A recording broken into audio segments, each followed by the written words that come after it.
अध्यक्ष महोदय, मैं सबसे पहले आपका आभार प्रकट करता हूं कि आपने इंडिया अलायंस के इस अविश्वास प्रस्ताव को आपने स्वीकार किया।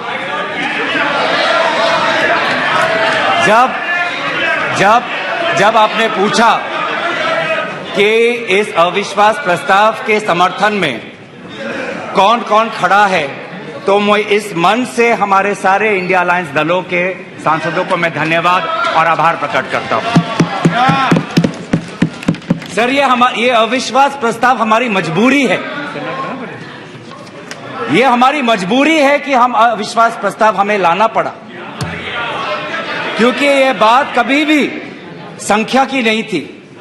ये बात हमेशा इंसाफ की थी, मणिपुर के इंसाफ की थी। आप पहले प्रस्ताव रख दो। आप पहले सर, प्रस्ताव मैंने आपसे अनुमति मांगा, मैं प्रस्ताव आगे करता हूं।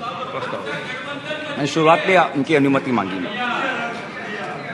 ये इंसाफ मणिपुर की है, मणिपुर के लिए है। इंसाफ है। मैं पढ़ूं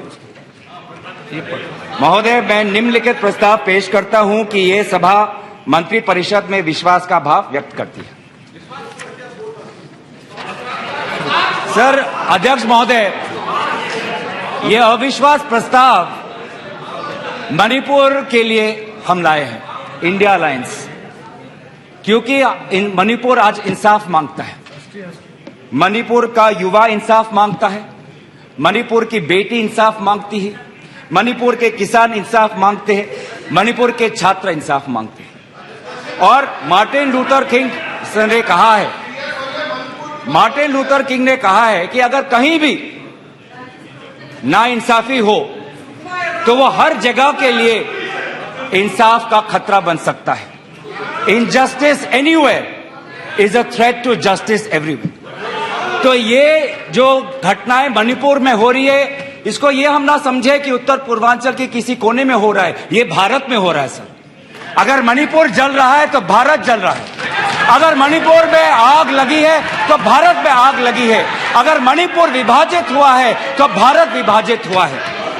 तो आज हम सिर्फ मणिपुर की बात नहीं कर रहे, हम भारत की बात कर रहे हैं। सर, हमारी मांग स्पष्ट थी कि देश के मुखिया होने के नाते प्रधानमंत्री सदन में आए, अपनी बात रखे, अपनी संवेदना प्रकट करे और उस पर सारे पार्टी समर्थन दे और मणिपुर को एक संदेश जाए कि इस दुख की घड़ी में पूरा सदन मणिपुर के साथ है, हम मणिपुर में शांति चाहते हैं। यह हमारी अपेक्षा थी, यह हमारी अपेक्षा थी। लेकिन अफसोस की बात है कि ऐसा नहीं हुआ। प्रधानमंत्री महोदय ने एक मौन व्रत लिया कि सदन में ना लोकसभा में कुछ बोलेंगे, ना राज्यसभा में कुछ बोलेंगे। और इसीलिए अध्यक्ष महोदय, ये नौबत आनी पड़ी कि हम अविश्वास प्रस्ताव के द्वारा प्रधानमंत्री मोदी जी का मौन व्रत हम तोड़ना चाहते हैं।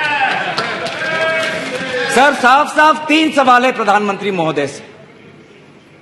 सवाल पहला कि आज तक वो मणिपुर क्यों नहीं गए? राहुल जी गए, इंडिया अलायंस के विभिन्न पार्टीज गए, गृह मंत्री जी गए, एमओएस होम गए, पर देश के मुखिया होने के नाते प्रधानमंत्री मोदी जी क्यों नहीं गए? यह है सवाल पहला।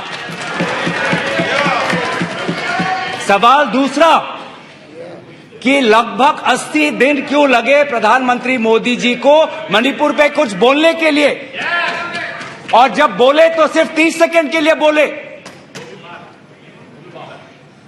और उसके पश्चात आज तक भी प्रधानमंत्री मोदी जी की तरफ से ना कोई संवेदना का शब्द, ना कोई शांति की याचना। मंत्री मंडल बोल रहे हैं कि हम बोलेंगे, हम बोलेंगे। आप बोलें, आपको किसी ने नहीं रोका। लेकिन प्रधानमंत्री मोदी जी एक प्रधानमंत्री होने के नाते उनके शब्दों में जो महत्व है वो किसी मंत्री के शब्दों में नहीं है। माफ कीजिएगा। प्रधानमंत्री मोदी जी अगर प्रधानमंत्री होने के नाते एक शांति की पहल करें, उस कदम में जो ताकत है वो किसी मंत्री या किसी सांसद में वो ताकत नहीं है, एक प्रधानमंत्री होने के नाते। सवाल हमारा तीसरा कि प्रधानमंत्री जी ने आज तक मणिपुर के मुख्यमंत्री को बर्खास्त क्यों नहीं किया? आपने गुजरात में जब निर्वाचन आए, गुजरात में जब आपको अपनी राजनीति करनी थी तो गुजरात में मुख्यमंत्री बदल दिए, एक बार नहीं 2 बार। उत्तराखंड में निर्वाचन आ रहे थे तो उत्तराखंड में 1 बार, 2 बार, 3 बार, 4 बार शायद आपने मुख्यमंत्री बदल किए। त्रिपुरा में निर्वाचन आए तो त्रिपुरा में भी आपने निर्वाचन आपने से पहले आप मुख्यमंत्री को बदला। मणिपुर के मुख्यमंत्री में ऐसा क्या आपने विशेष आपका आशीर्वाद आप दे रहे हैं, जिन्होंने खुद कबूल किया है कि आज मेरे कारण एक इंटेलिजेंस फेलियर हुआ है? ये 3 सवाल हैं सर, और शायद इन 3 सवालों का 3 उत्तर भी है। प्रधानमंत्री मोदी जी मणिपुर पर क्यों मौन हैं, शायद उस प्रश्न का उत्तर भी 3 है। पहला उत्तर कि प्रधानमंत्री मोदी जी को कबूल करना पड़ेगा कि उनकी डबल इंजन की सरकार, उनकी सरकार मणिपुर में व्यर्थ हो गई है, विफल हो चुकी है। इसीलिए आज मणिपुर में 150 लोग मरे, लगभग 5000 घर जलाए गए, लगभग 60,000 लोगों आज शिविर में हैं, लगभग 6500 FIR है। और मुख्यमंत्री, प्रदेश के मुख्यमंत्री होने के नाते जो एक संवाद का वातावरण बनाना चाहिए था, जो एक शांति, अमन और सद्भावना का एक वातावरण जो बनाना चाहिए था, आज उन्होंने सिर्फ मई महीने से नहीं, पिछले 2-3 सालों से ऐसे कुछ भड़काऊ उन्होंने कदम लिए हैं जो आज समाज के बीच में तनाव पैदा हो गया है। आज हम मणिपुर गए हैं, क्या मणिपुर में यह सबसे पहला हिंसा हुआ है? नहीं। क्या उत्तर पूर्वांचल में यह सबसे पहला हिंसा हुआ है? नहीं। इससे पहले भी हुए हैं, मणिपुर में भी हुए हैं।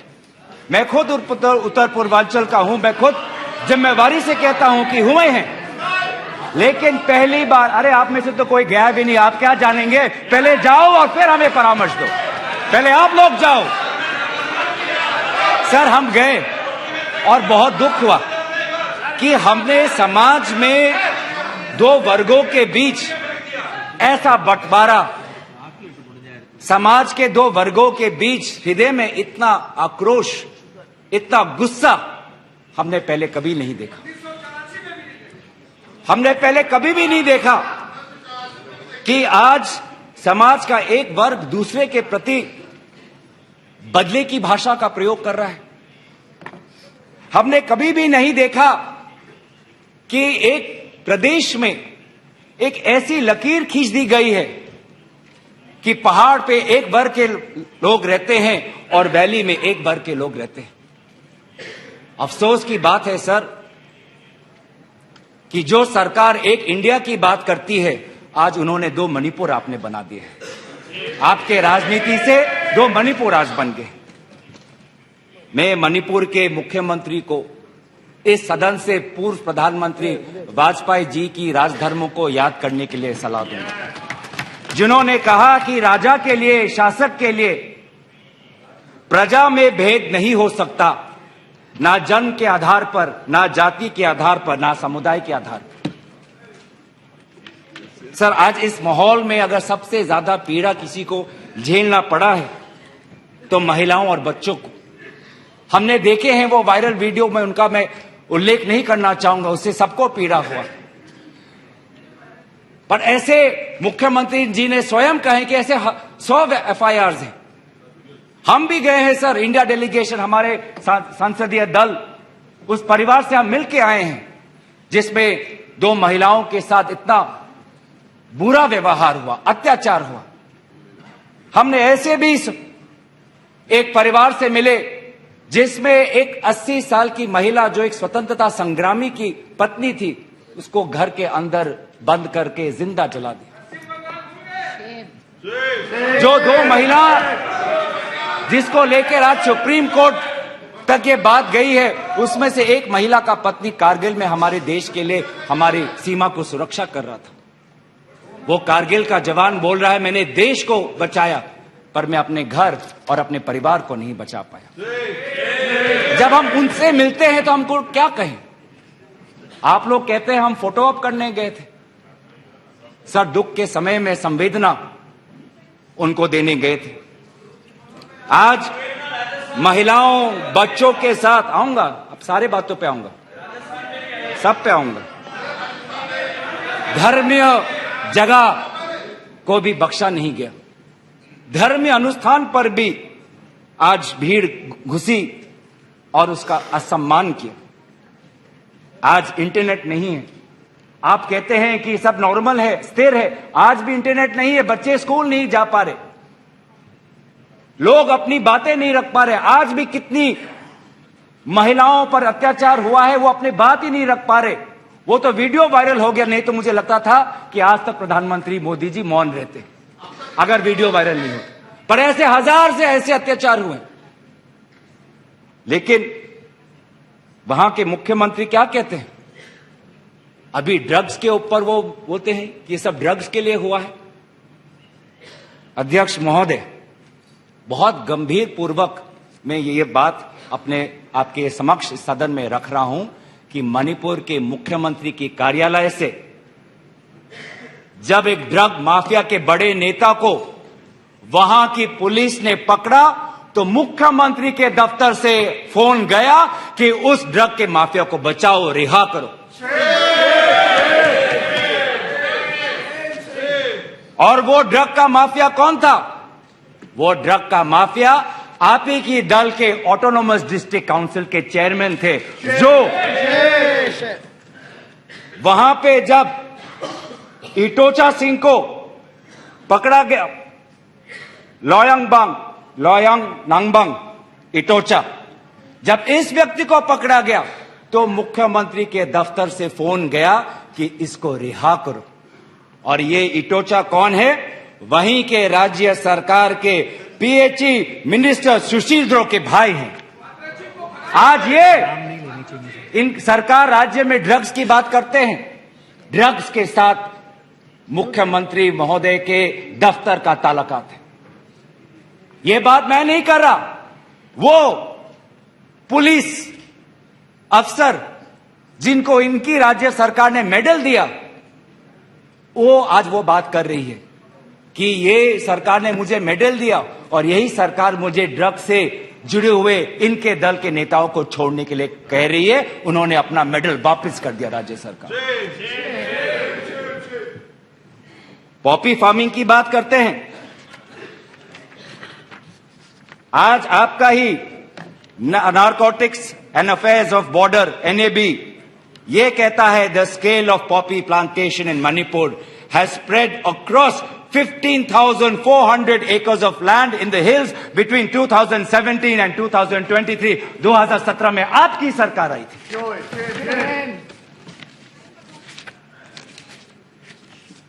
आज इंडियन फॉरेस्ट सर्वे रिपोर्ट 2021 में कहता है that within 2 years time the forest area of Manipur has decreased by 248.63 square kilometers।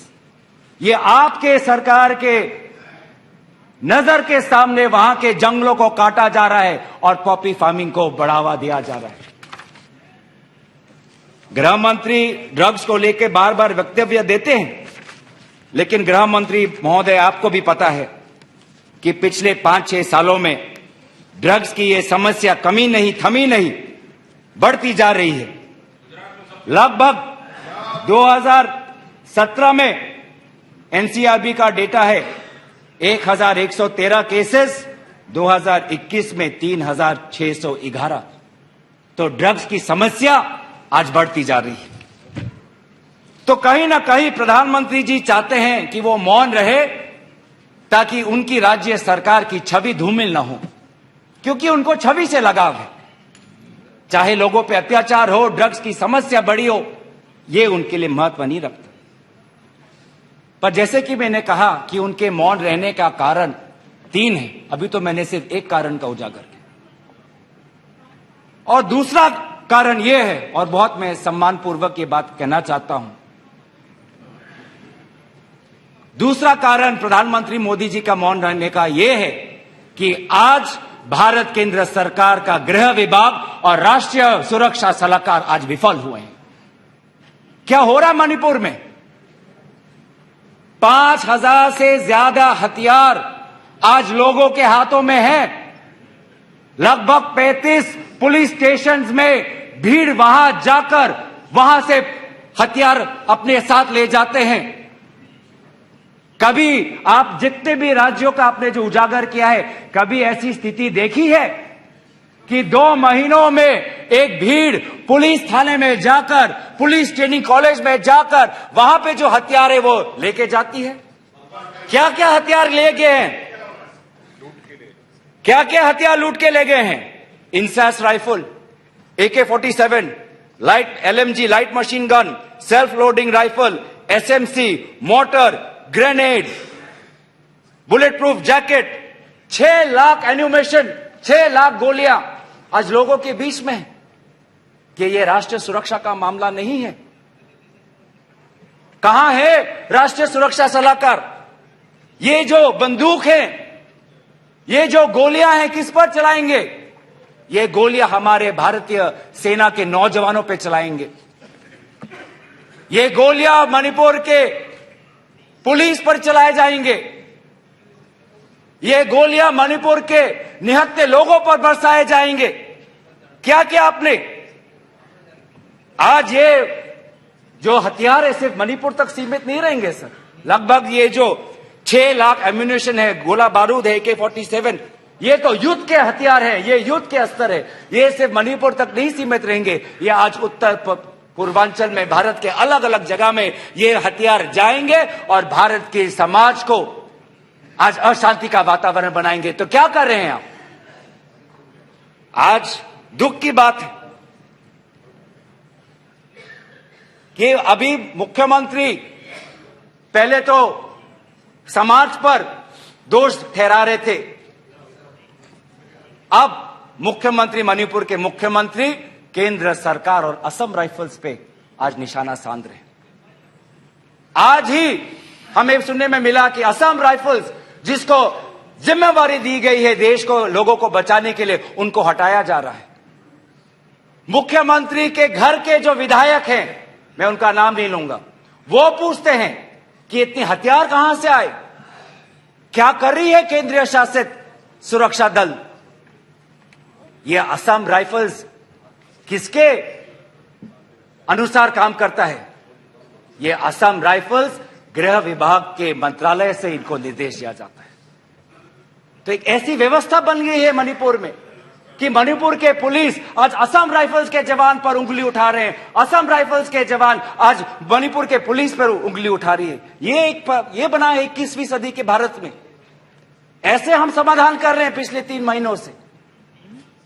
आज सुप्रीम कोर्ट ने जो जांच कमेटी बैठाई, उससे साफ साफ साबित होता है कि सुप्रीम कोर्ट ने भी आज केंद्र सरकार और राज्य सरकार के जो काम है उसको स्वीकार नहीं किया है। आज इसीलिए कमेटी बैठाई गई है। मैं पूछना चाहूंगा कि गृह मंत्री, आपने एक 51 मेंबर्स का कमेटी बैठाया, कितने बार वो कमेटी बैठी? आप 3 दिन थे, आप वहां पे गए, 51 आपने एक पीस कमेटी बैठाई, अच्छी बात है, लेकिन वो कमेटी आज तक असफल रही। गृह मंत्री ने कहा कि मैं 15 दिन बाद में आऊंगा, पर गृह मंत्री 15 दिन हो गए हैं पर मणिपुर में दिखाई नहीं दिए। जब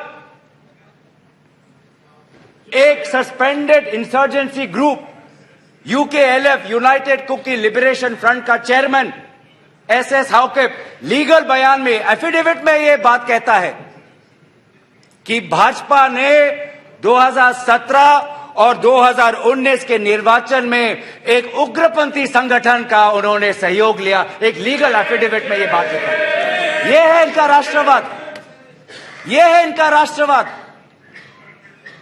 जो राष्ट्रवाद देश की अखंडता को आज सत्य के दांव पे आज भूल चुका है। यह राष्ट्रवाद है कि जो आज देश की अखंडता के साथ खिलवाड़ कर रहा है। आज उत्तर पूर्वांचल में आपके बड़े बड़े जो भी बातें हैं सारे अभी तक नाकाम रहे। एनआरसी की बात करते हैं, आज तक एनआरसी असम में लागू नहीं हुआ। सीएए की बात करते हैं, ऐसा एक माहौल वहां पे हुआ कि पूर्व जापान के प्रधानमंत्री असम नहीं जा पाए। नागा पीस फ्रेमवर्क 8 साल हो गए, अभी तक हमने नहीं देखा कि ये नागा पीस फ्रेमवर्क में हुआ क्या है। गृह मंत्री आज नागा विधायक से अलग से मिलते हैं, मणिपुर के से आए हुए कुकी विधायक से अलग से मिलते हैं। क्यों नहीं आप सबको एक साथ मिलकर बुलाएं और शांति की अपेक्षा करें? ये अलग अलग मीटिंग क्यों? ऐसे उत्तर पूर्वांचल की समस्या नहीं सुलझेगी कि अगर आप समाज, जाति, धर्म के आधार पर बंटवारा करें। आपको साथ में लेना पड़ेगा। पहली बार हम ये देख रहे हैं कि 2 उत्तर पूर्वांचल के राज्य असम और मिजोरम के पुलिस अफसर एक दूसरे पे गोली चला रहे। ये आपकी राष्ट्रीय सुरक्षा की नीति है। इसी बात का उजागर राहुल गांधी जी ने इस सदन में किया था जब उन्होंने आपको चेतावनी दी थी कि आप उत्तर पूर्वांचल के साथ खिलवाड़ कर रहे हो। उत्तर पूर्वांचल हमारे देश का हिस्सा है, इन्होंने कहा था। आज जो तीसरा कारण मैं आना चाहता हूं जिसके कारण प्रधानमंत्री मोदी जी मौन है। पहला, उनकी राज्य सरकार विफल थी। दूसरा, उनका गृह विभाग और राष्ट्रीय सुरक्षा सलाहकार विफल रहे। और तीसरा, प्रधानमंत्री मोदी जी के मौन रहने का कि वो अपनी भूल कबूल करना नहीं चाहते। अगर वो बोले तो कि उनकी चूक हुई है राज्य सरकार से, तो ये भूल वो कभी जनता के सामने कबूल नहीं करना चाहते, मौन रहना पसंद करते हैं। और ये पहली बार नहीं हुआ है, ये पहली बार नहीं हुआ है जब भारत के स्वर्ण पदक लाने वाले कुश्ती के महिला खिलाड़ी जब सड़क पे जब विरोध कर रहे थे तो प्रधानमंत्री मौन थे। जब 750 किसान आंदोलन पे उनकी जीवन गई, बलिदान दिया, शहीद हुए तो प्रधानमंत्री मौन थे। जब 2020 में दिल्ली में रायट्स हुए, दंगे हुए, पर विदेश के एक सरकार के नेता आए थे, उस समय भी प्रधानमंत्री मौन थे। जब अडानी पर इसी सदन में राहुल गांधी जी ने प्रधानमंत्री मोदी जी से सवाल किया कि कितने बार अडानी जी एक विशेष कंपनी को प्रधानमंत्री के साथ जाने पर उनको सुविधा हुआ, तो प्रधानमंत्री मोदी जी मौन थे। जब हम बार बार पूछते हैं,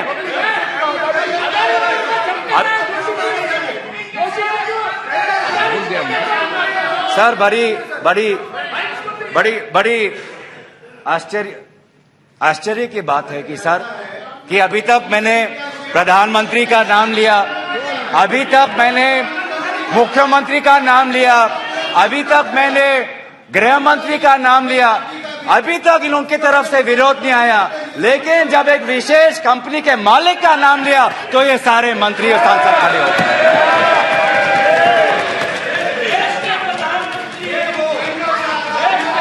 किसकी सरकार है सर? ये किसकी सरकार है? जब चीन पर हमने सवाल किया, चीन पर आप पूछे, मैं चीन पर आता हूं। जब चीन पर हमने सवाल किया कि चीन हमारे सीमा के अंदर कितने किलोमीटर पर है, तो प्रधानमंत्री मोदी जी मौन रहे। प्रधानमंत्री मोदी जी ने G20 के बाली समिट में प्रेसिडेंट शी जिनपिंग के साथ क्या बातचीत की, उनके विदेश मंत्रालय ने इसको छुपाने की कोशिश की। लेकिन जब चीन के विदेश मंत्रालय से बात आई तो भारत सरकार के विदेश मंत्रालय ने खुद कबूल किया कि हाँ, हमने ये बात छुपाई थी कि बहुत संवेदनशील बातें प्रधानमंत्री मोदी जी ने शी जिनपिंग के साथ बाली में किया। हम पूछना चाहते कि क्या बातें की आपने, क्या समझौता हुआ, क्या बताएंगे? विदेश मंत्री ने कुछ दिन पहले हम सबके समक्ष एक स्टेटमेंट रखा, पर उस स्टेटमेंट पर भी बाली में प्रधानमंत्री मोदी जी और राष्ट्रपति शी जिनपिंग के बीच में क्या बात हुई, इन्होंने उजागर नहीं किया। आप चीन की बात करते हैं, तो प्रधानमंत्री मोदी जी प्रधानमंत्री मोदी जी जब जम्मू कश्मीर के पूर्व राज्यपाल ने कहा कि उन्होंने प्रधानमंत्री को फोन किया था, तो पूर्व ये राज्यपाल ने क्या कहा कि उनको चुप रहने का सलाह उनको मिला। प्रधानमंत्री मोदी जी मौन रहे। जब पूर्व एक राज्यपाल ने कहा कि हमने सुरक्षा मांगी थी हमारे पुलवामा के जवानों के लिए, लेकिन हमको कोई सुरक्षा नहीं मिली। जब ऐसा गंभीर बात एक पूर्व राज्यपाल, आपकी ही चुनी हुई राज्यपाल ने रखा, तो प्रधानमंत्री मोदी जी मौन रहे। जब कोविड में सेकेंड वेव में लोग के सांसों में, फाफड़ों में ऑक्सीजन नहीं था, तब प्रधानमंत्री पश्चिम बंगाल में वोट मांग रहे थे। जब मणिपुर में महिलाओं पर अत्याचार हो रहा था, तो प्रधानमंत्री जी कर्नाटक में वोट मांग रहे थे। ये कैसा राष्ट्रवाद है? यह कैसा राष्ट्रवाद है जो देश से ऊपर अपने सत्ता को ज्यादा महत्व देता है? इस देश के इतिहास में हमने दूसरे प्रधानमंत्री भी देखे हैं। हमने ऐसे भी प्रधानमंत्री देखे हैं जिन्होंने उत्तर पूर्वांचल और भारत की संवेदना को समझा। मैं उदाहरण देना चाहता हूं। जब असम में हमारा असम अकॉर्ड हुआ 1985 में, तो असम में हमारी कांग्रेस की सरकार थी, लेकिन शांति के पहल के लिए उस समय के पूर्व प्रधानमंत्री राजीव गांधी जी ने कहा कि कांग्रेस की सरकार बर्खास्त होनी चाहिए, हम एक निर्वाचन लाना चाहते हैं ताकि शांति आगे बढ़े। ये हमारा राष्ट्रवाद है कि दल से ऊपर हमारा देश, ये हमारा राष्ट्रवाद है। जब मीजो अकॉर्ड हुआ, सुन लीजिए, सुनने का धैर्य रखिए। जब मीजो अकॉर्ड हुआ 1986 में, तो मिजोरम में हमारी सरकार थी, लेकिन राजीव गांधी जी ने लालडेंगा जी के साथ समझौता करके मीजो अकॉर्ड उन्होंने स्थापना किया 1986 में, और वहां के पूर्व लालडेंगा जी मिजोरम के इंटरिम गवर्नमेंट के मुख्यमंत्री बने। और निर्वाचन यह है कि हमें सत्ता नहीं, हमें शांति चाहिए उत्तर पूर्वांचल में। अगर सत्ता खोनी पड़ी, दल का बलिदान देना पड़ा, तो उत्तर पूर्वांचल और देश की अखंडता के लिए हम वो बलिदान देने के लिए तैयार हैं।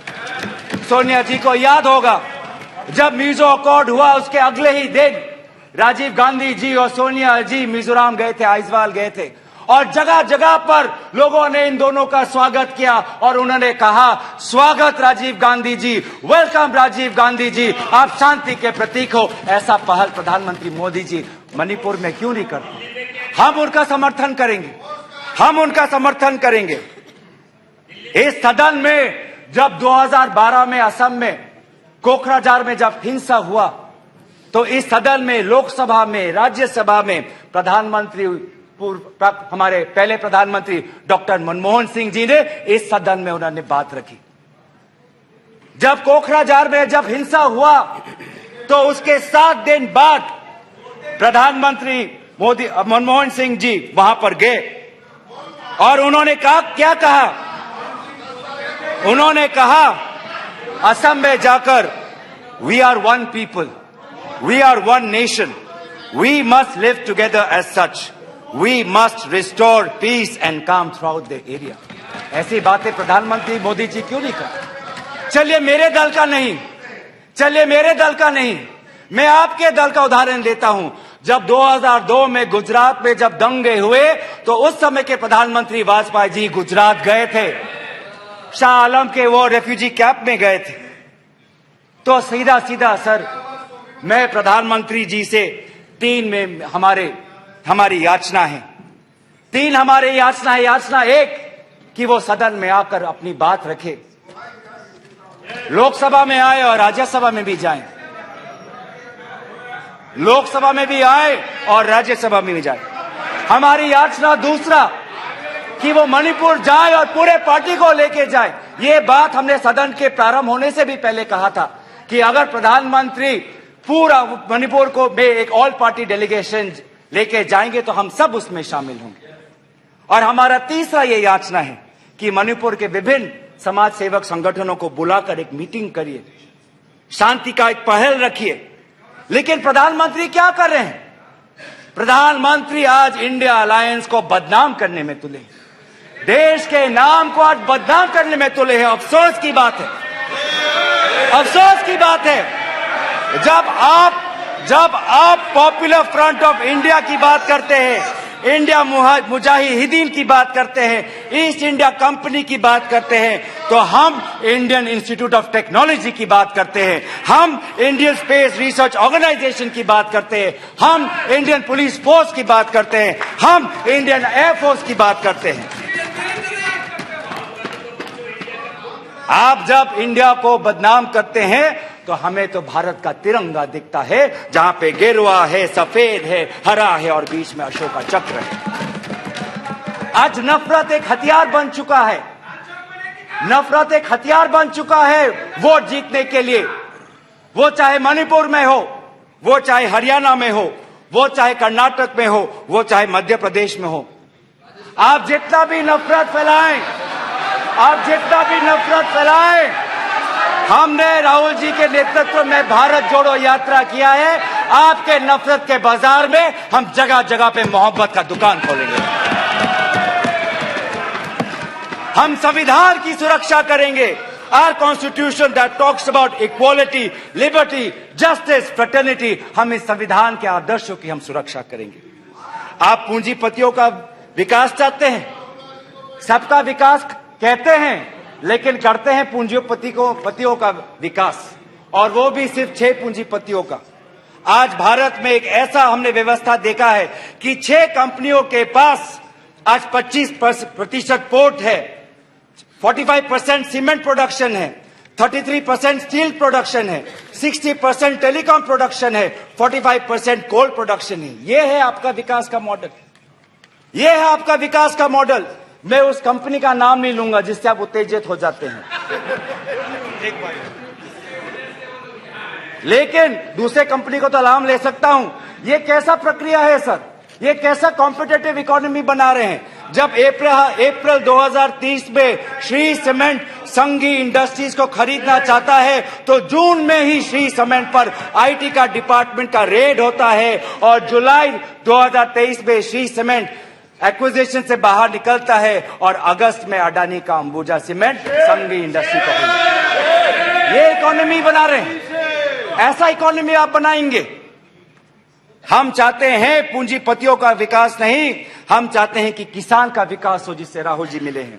हम चाहते हैं वो मैकेनिक का विकास हो जिससे राहुल जी मिले हैं। हम चाहते हैं वो फैक्ट्री वर्कर का विकास हो जिससे हमारे पास आते हैं, वो स्मॉल बिजनेस, वो ट्रेडर्स जो हमारे पास आते हैं, हम उनका विकास चाहते हैं। आप गरीबों की बात करते हैं, आपने गरीबों के साथ विश्वासघात किया है। आज टमाटर 2050 केजी में, पेट्रोल 102 लीटर का, एलपीजी 1200 रुपए सिलेंडर का, मिल्क आज दूध के दाम पे। आपको इकोनॉमी की बात करते हैं, लार्जेस्ट फास्टेस्ट ग्रोइंग इकोनॉमी की बात करते हैं, जाइए ये भाषा उस आजाद मंडी के उस आदमी के सामने वो रखिए जिसके आंसू आज पूरे देश ने देखा है, जो कहता है रो रो के कि मेरे पास पैसा नहीं है। ये जीडीपी और फास्टेस्ट ग्रोइंग इकोनॉमी की बातें उनको समझाइएगा। आजादपुर मंडी में राहुल जी गए, आप किसान की बात करते हैं, आपके डेटा में आज हमको मिला है कि लगभग 10,000 किसानों ने आत्महत्या कर दी है, जिसमें से किसान है, श्रमिक है, कल्टीवेटर्स है। ये है पार्लियामेंट में आज उत्तर आता है कि एमजीएनरेगा में 5 करोड़ लोगों को आज एमजीएनरेगा से बाहर कर दिया है। ये आपका विकास है? तो सर ये आप गरीबों पे विश्वासघात करिए, हम राजस्थान की तरह देश में महंगाई में हम राहत लाएंगे। आप आदिवासियों में अत्याचार करें, हम आदिवासी छात्र, महिलाओं और एनजीओ के साथ हम भारत को हम जोड़ेंगे और इंडिया को जिताएंगे। India that is a union of states we will protect and we will win. जो 2024 में भारत जीतेगा, इंडिया जीतेगा। इतना अहंकार मत करिए। इन्हीं बातों के साथ मैं अपना प्रस्ताव यहीं पे रखता हूं। धन्यवाद। निशिकांत दुबे